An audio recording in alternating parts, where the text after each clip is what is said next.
This is my Frankentrain engine. I built it some years ago, but I never get it out.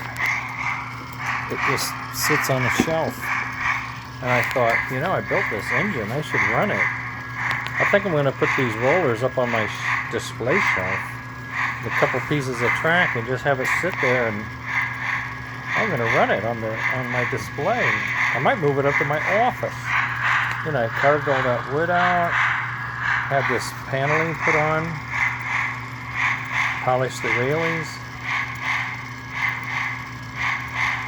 Very happy with it.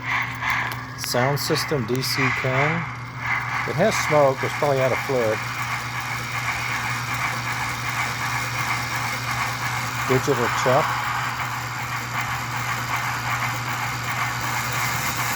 Wheels look like they're out of balance or something. I'll check them.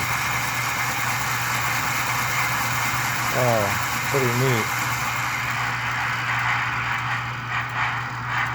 Yeah, I think that's an idea.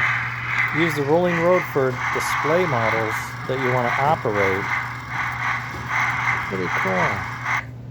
There you go.